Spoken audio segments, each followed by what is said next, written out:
Today's tour of Great American Gardens includes a touch of the Wild West and the Far East. Both live in harmony at the Fort Worth Botanic Garden. A brother and sister turned their love of horticulture into a lasting legacy in Philadelphia. And later, a wall of rocks reveals 2 billion years of history in Arizona. Coming up on Great American Gardens.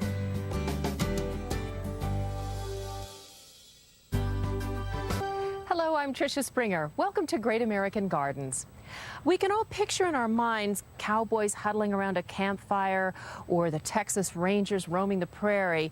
But if you've been to Texas lately, you know that's more the exception than the norm. But cowboy hats and boots are still standard attire at some of the dressiest functions. That's because the romance of cowboy life still remains strong. This is reflected in the Fort Worth Botanic Garden. The Old West lives on at the Fort Worth Botanic Garden. This display of topiary cattle is a tribute to a time when 4 million longhorns roamed the state of Texas. Just a few miles away, people can see the real thing as cowboys conduct mock cattle drives outside the Fort Worth stockyards. Fort Worth is proud of its heritage and proud that it is home to the oldest botanic garden in Texas. When a person comes here, you ought to get, ah, and I think all gardens should give you that ah feel. The Fort Worth Botanic Garden knows a thing or two about how to create that ah feeling. A reflection pool that was built with the help of an elephant, and a meditation garden where nothing grows, but inspiration can be found. We're a large green spot, really, in an urban environment, and so people come here to get away from the traffic and the rat race and congestion. 600,000 people a year escape to this green spot. Here, gardeners coax 2,500 different species of plants to grow within the 109-acre Fort Worth Botanic Garden. While the garden offers a complex array of plants today, it started quite simply. In 1912, the city purchased 37 acres of land and opened what was then called Rock Springs Park to the public, providing residents and tourists alike a place to relax. In the early 1930s, a rose garden and a lagoon were built to enhance the budding botanic garden. But building the lagoon turned out to be trickier than expected. Every time workers filled the hole with water, it drained away. It was a problem that needed an ingenious solution, a heavyweight solution. That reflection pool didn't hold water because of the strata that existed, so the ingenuity of those men at that time decided to bring Queen Tut the elephant. It was a famous elephant at the Fort Worth Zoo, so for days they walked her down. She wallowed in the pool. All that heavy-duty wallowing compacted the soil, and the pond holds water to this day. Water plays a prominent role inside the conservatory as well, with its cascading waterfalls and water-loving plants. 500 species of plants live under the glass roof, including lollipops, red-hot cattails, and the seductive pitcher plant. And as you can tell, there's a little hole here where insects actually fly into. This structure here will actually lure insects into the hole, traps them in there, and then digests them, and that way supplies nutrients to the plant. Outside, the plants are friendlier, but there's often more to them than meets the eye. For instance, there is hidden symbolism in every part of the Fuller Garden. Created in the memory of the wife of a local oil man, the Fuller Garden symbolizes the stages of everyone's life. For instance, the bubbling fountain represents the beginning of life. The arched trellises are the experiences that shape us. The gazebo represents marriage. At the end of the Fuller Garden are pools of quiet water, which portray the end of life's journey, a time of reflection.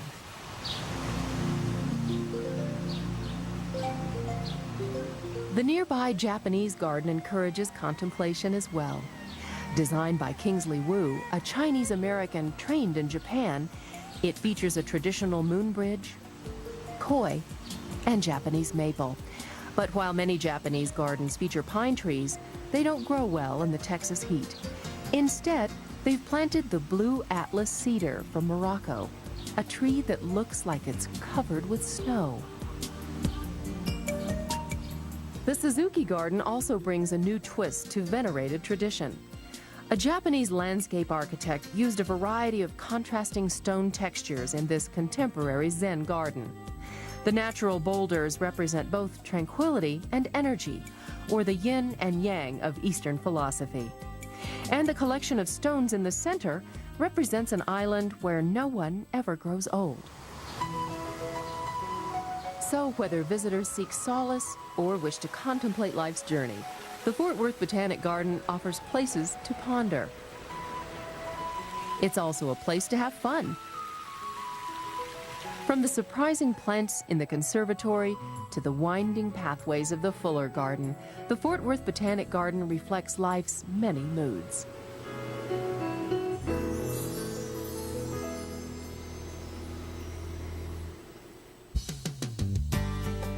When we return, a Victorian fernery in Pennsylvania that has more than 200 kinds of ferns, including one that looks like the paw of a teddy bear. Next on Great American Gardens. Welcome back to Great American Gardens.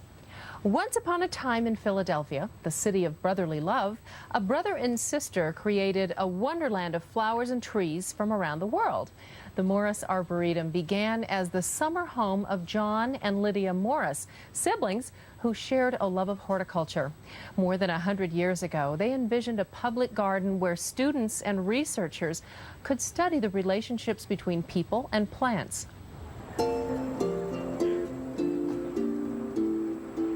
As the clock ticked toward the 20th century in Philadelphia, the wealthy sought land to create retreats from the encroaching city. Tucked away in quiet Chestnut Hill, one of those retreats still exists. When we look around, we have the feeling that we're deep in the countryside, but we're really right in the city limits of Philadelphia. At the Morris Arboretum and Gardens, stress melts away among romantic English landscapes. Busy minds find distraction among Victorian colors. And visitors escape in the glass world of the fernery. It's the best remaining example of the American eclectic garden. The eclectic garden was very popular in the late 1800s and was composed of lots of different elements, formal elements, informal elements, Italianate, French, English, all brought together. With 170 acres of variety, the Arboretum easily suits the many tastes of 80,000 visitors each year. In 1887, brother and sister John and Lydia Morris bought local farmland to build a summer home called Compton. The carriage house and Lydia's log cabin getaway still stand. Lydia Morris would have her friends over for tea, and they would go down and have tea in the log cabin and pretend they were out in the woods. But they weren't above having the butler come running over the hill with the silver tea service. Neither John nor Lydia ever married, but together they pursued a love of travel and horticulture. John and Lydia Morris traveled all over the world, and they collected trees and shrubs and also garden design ideas that they brought back here to Chestnut Hill to implement at the Morris Arboretum. The Morrises planned for the estate to become a public garden with an educational mission, and Lydia Morris ultimately entrusted the property to the University of Pennsylvania, which took over in 1932. A tour of the Morris Arboretum begins with the past. When the sun shines just right, the sheep grazing on the distant lawn look real. They're illusions made of steel, but they're here to illustrate a true story. It was really sheep that made the romantic English landscape possible, because back in the 18th century, they didn't have lawnmowers. So it was the sheep that kept the lawns maintained. The backbone of the Arboretum is its old and rare trees, a collection started by the Morrises. The most famous tree in the Morris Arboretum collection is this Japanese Katsura tree. This specimen is the largest of its kind in the Western world. And it's particularly famous because it has these fabulous multiple trunks arising out of the ground and spreading out for over 100 feet. Stepping from the shade of the Katsura tree, the Victorian-style flower walk beckons in open invitation. It is not protected by fencing in any way from the deer. So all the plants that we're growing in the Botanic flower walk have to be resistant to deer feeding. Cannas work perfectly. They're unappetizing to deer, so visitors can enjoy nibble-free flowers. Down the path at the fernery, another Victorian showcase awaits. Today, it's the last remaining freestanding fernery in North America. John Morris designed the fernery, originally built in 1899. Glass conservatories were a novelty in Victorian times, which made it possible for the first time to bring home the jungle. Graceful and exotic ferns captured the imagination of collectors. If you had a lot of resources, you would build a conservatory and dedicate it just to ferns, and that's what the Morrises have done here. The conservatory has been rebuilt, but it still has its old Victorian features: meandering paths, rockeries, a grotto, cascades, even a cave. Today, the fernery is filled with more than 200 varieties of ferns, plants with unique survival mechanisms that have allowed them to outlive the dinosaurs. The most popular fern in our fernery is the barrowpaw fern. It's this fern here that grows by rhizomes. A rhizome is a kind of root that creeps across the rocks and allows this plant to grow right on the surface of rocks. The thing that's so interesting is that the rhizome is covered with this dense mat of soft hairs, and it looks and feels just like the paw on your teddy bear. It's just one of the many things to discover at the Morris Arboretum and Gardens, a place where John and Lydia Morris dreamed others could learn while escaping to a quieter world.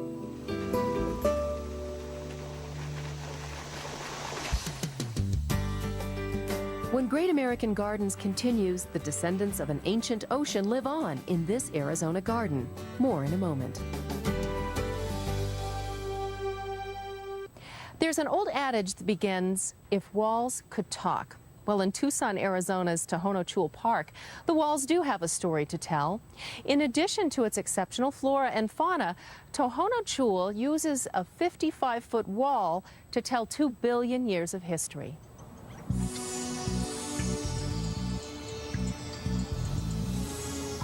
Rippling waves of heat and the prickly thorns of cactus often define a desert vista. To the 500,000 people who live in Tucson, Arizona, this arid landscape is home. And encouraging people to make a home and a garden in the desert is an inspirational park called Tohono Chul. Tohono Chul Park is a great resource for coming and finding out different ways to landscape your yard and use different native plants. Every year, thousands of newcomers arrive in Tucson, many from parts of the nation where the landscape is much greener. But at Tohono Chul, they learned that the desert landscape doesn't have to be barren. It's filled with possibilities other than cactus.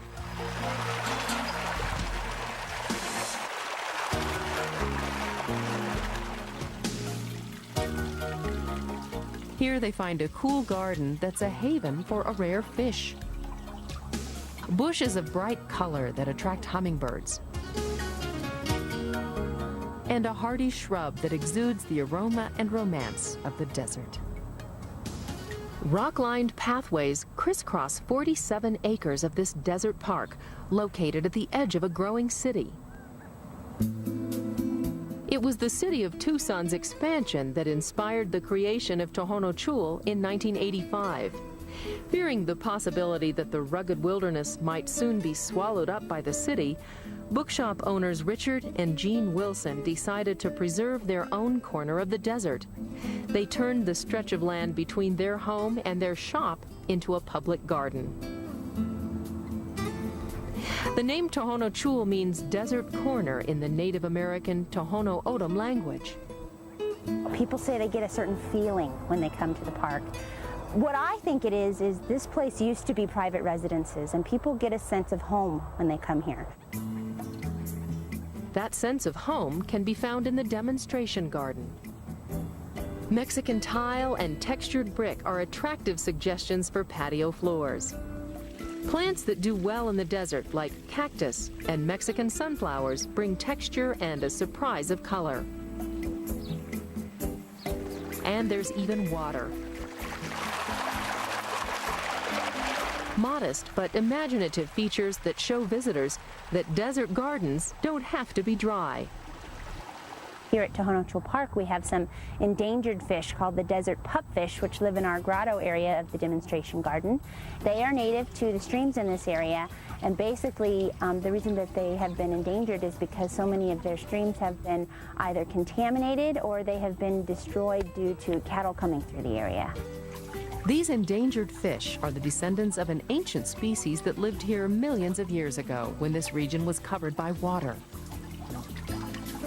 More of Tucson's ancient history is displayed in the geology wall, a three-dimensional timeline of the Earth's surface in this area. It is a recreation of the Santa Catalina Mountains, which are located just north of Tucson. It represents 1.7 billion years of the creation of the Catalinas. And we're here right now in the sedimentary phase. You can see many different sediments. This occurred approximately 550 million years ago. As we move down the wall, we get to a period of about 390 million years ago when Tucson was actually underwater. And you can see a lot of different fossils of the sea life that lived here at that time.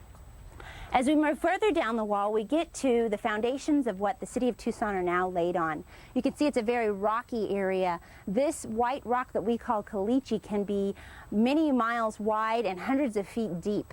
And it is the reason, because it's very expensive to dig in, that Tucson does not have basements today.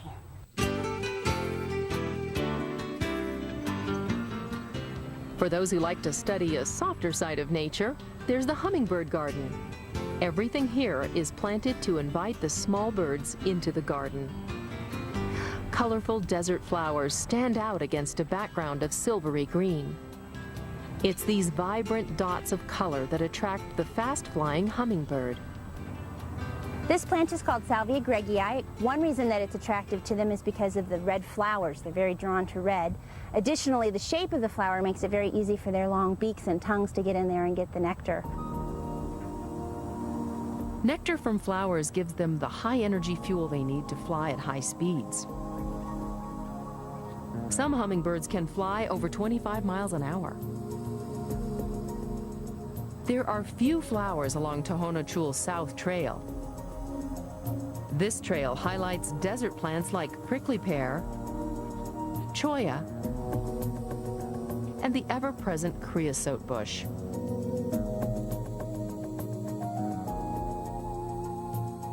Tohono Chul is living proof that even a desert garden can be diverse. Here, the wildness of nature is blended with creature comforts to show that there's no place like home. No place like the desert, and no place quite like this public garden.